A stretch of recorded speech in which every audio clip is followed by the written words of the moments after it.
So George, great to have you with us doing this little thing. For those watching who have no idea who you are, I mean, I think we knew each other at boarding school in Zimbabwe. Well, in fact, Yeah, before that, we lived across the road, didn't we, on White I Cairns know, Road? mate. That's crazy. I was thinking about that. So that was like early 90s or something. And then we got to know each other at boarding school, and I've kind of followed you Uh-huh. along since then in your kind of worship music stuff. But can you just, in brief, say who you are and where you are now and what you're doing? Okay, wow. Oh, man. So my name is George Mhondera, and born in Zimbabwe, born and bred, Woohoo. Zimbabwe, from a little town called Bulawayo. You know exactly where that is. City of And Kings. yeah, and I got to go to school with your pastor over there. It's amazing. We got to do a bit of life together and live across the road from each other. But yeah, I was born in Zimbabwe, and did my school there. I got seven brothers. Yeah. That's from a big family, the Mhonderas, and then after finishing school, I mean, I'm married now. I've got my wife Lucy. She's from the UK. We got two kids, Savannah and Summer, 8 and 6. 8 and 6 going on to 16. You Where's know, home now? home. Oh, so home now is US in Nashville. So I live in Nashville. So it's amazing. It's been a crazy journey. I've lived on three continents now. So Yeah. Africa, Europe, and now, North America and stuff. So, God is really just taken me on a wild journey. And yeah, it's just been amazing. So that's where we're based now. We've been here for just over 2.5 years and, settling and finding our rhythm here, in the US. So that's a bit of my story, Right. it's I remember my first memories of you and kind of music and worship world was MIC. You remember those oh days? my, oh my gosh, it's so funny you bring up MIC. One of the guys in the band, Steven, just posted up a picture, throwback Thursday, and I'm like, oh my goodness, I used to have long dreadlocks and all the guys had long hair, and we used to have a weird sense of fashion, but yeah, loved it. That's where music started for me. God opened a door to join this amazing band in South Africa called MIC, and we did a lot of just ministry across the world, but we also we crossed over to the mainstream, but also did a lot of schools work, and so yeah, I just missed those guys and got to learn a lot and have just great experiences. Yeah, you were celebrities in school. So George was kind of 5 years ahead of me in school. And in my schooling world, when you were younger, you kind of looked up to everyone older than you, and they used to come back after you left school and do these amazing concerts. I think the next time I bumped into you was probably at a Uh-huh. Soul Survivor event. Were you part of the tribe then? What? Yeah, so then I left I was with MIC for a while, and then I ended up moving to the UK, joined the Worldwide Message Tribe, the tribe, based in Manchester. And yeah, and again, we'll do a lot of kind of youth ministry, just ministry, through music and stuff, reach out, to people. And yeah, so I think we bumped into each other at Soul Survivor. There was the good old Soul Survivor days, man, Yeah. amazing, and those were just amazing times gather and share, hear the gospel, celebrate, together as believers and just, make great, friends and community. So yeah, so that was another time, with the Worldwide Message Yeah. with the tribe. And then I think I've seen you. I mean, you've done various things, but then we're involved with Matt Redman, doing tours with him as well, I think. Is that right? Yes. So met Matt back in those days, Survivor days, in the 90s. And so then we became good friends. And, obviously, we were on the same label, like record label. My wife's father started Kingsway Okay. Music. So he was involved in Kingsway. And so, how I got to meet Matt was Survivor. And then we became friends, and he was like, "Mate, love you to sing with me sometime." And then, hey, that's 20 years, 22 years, and so I've been doing things on and off with him, and I've got to do that. And then through him, met the Passion guys, Chris Tomlin, and the Passion, Christy Knuckles, and all the different people, Matt Ma, and yeah, I've got to do a bit of singing with these guys over here.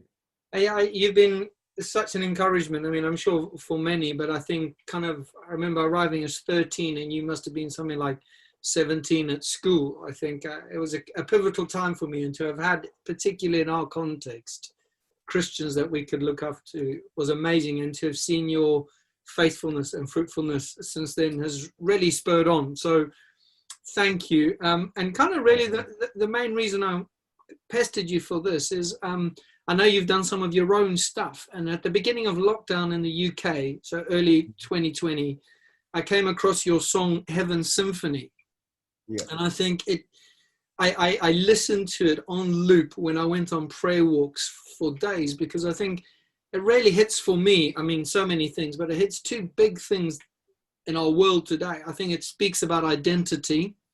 I'll read some of the lyrics just now, but also about sovereignty, about God being in charge. And, just if you like the chorus where you, I won't try and sing it, I'm terrible. Come on, mate. Come on. No chance. Where you say, come sing over me, Heaven Symphony. I want to hear you speak. I'm listening.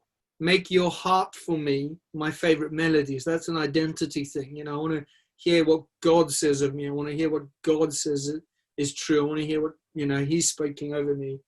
And then, other verses go on when you say, help me to know that you're in control. You know everything. And I think the world's been shaken, so many aspects. I know you're in the States.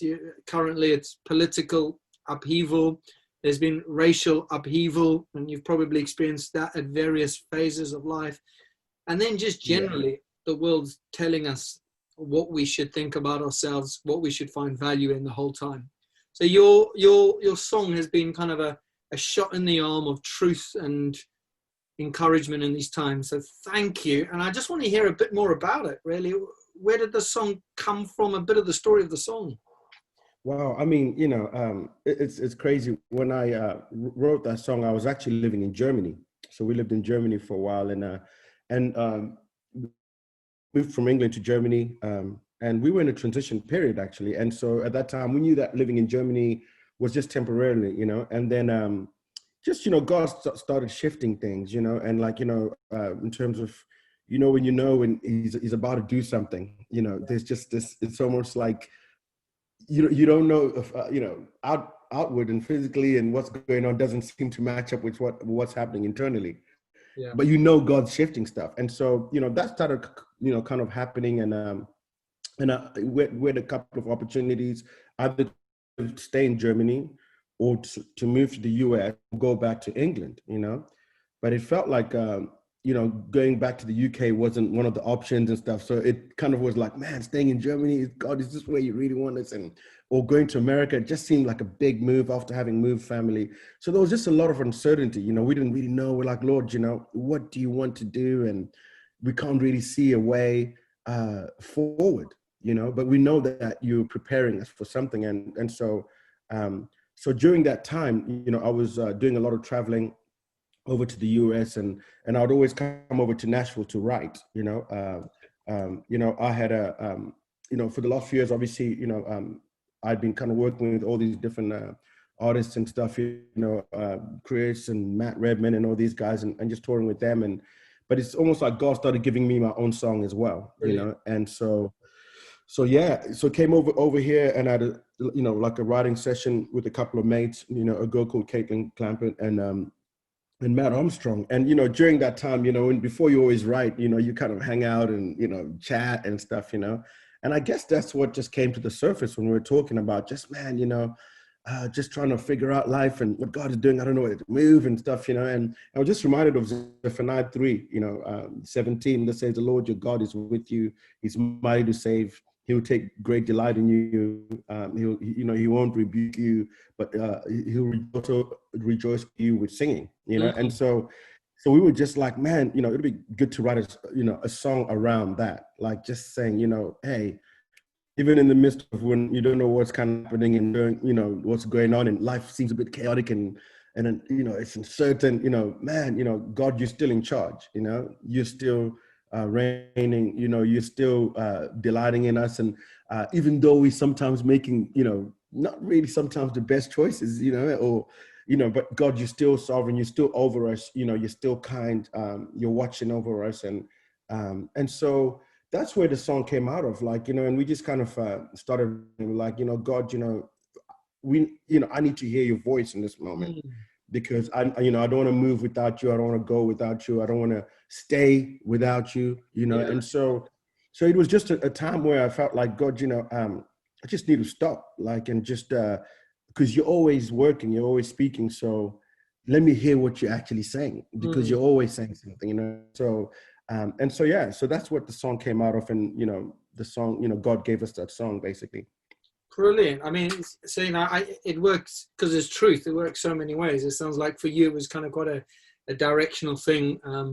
And it is, you're right. He's always speaking and we just need to sit and listen. But I think in the wider thing, just always declaring the truth of wanting to hear his voice in each moment for direction, but also over our lives. And so I really want to point people to this. So where's the best place to get hold of your song? And website wise, or platforms?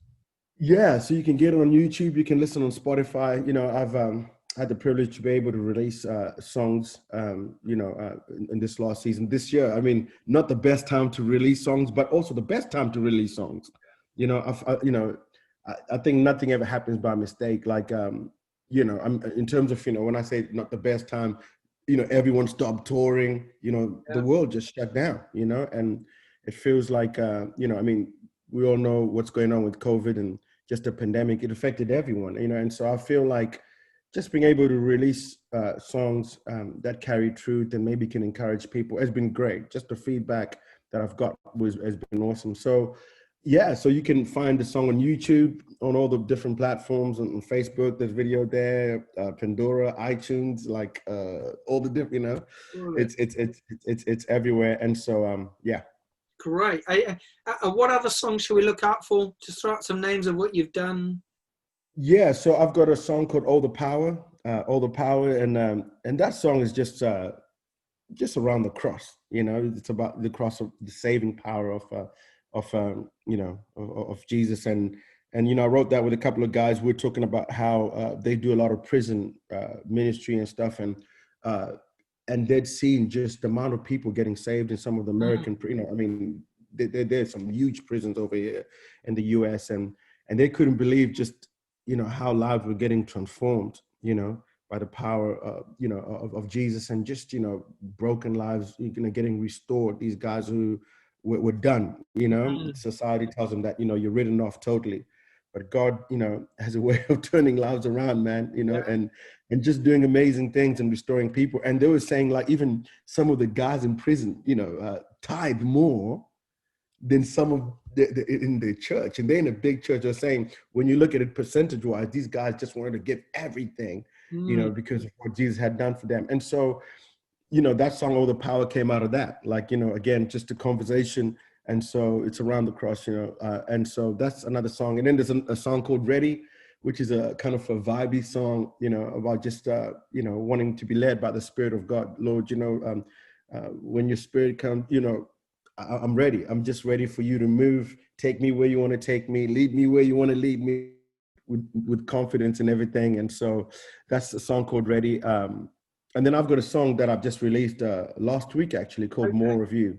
Hey. Yeah, it's, and I mean, and again, that song is about surrender. Like in the world we live today, you know how it is, it's about self, about us promoting our own agenda, I mean, for me, it's a daily, like, I got to put myself aside, and I got to remember, hey, I'm not in charge yet, we want to be in charge. So human nature. We want to be in control, but this song just says, less of me, Lord, and more of you.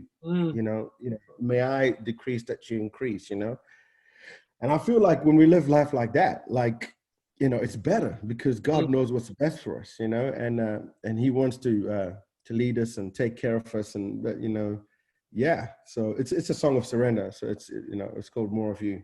Such great songs on guidance, songs on surrender, songs on power.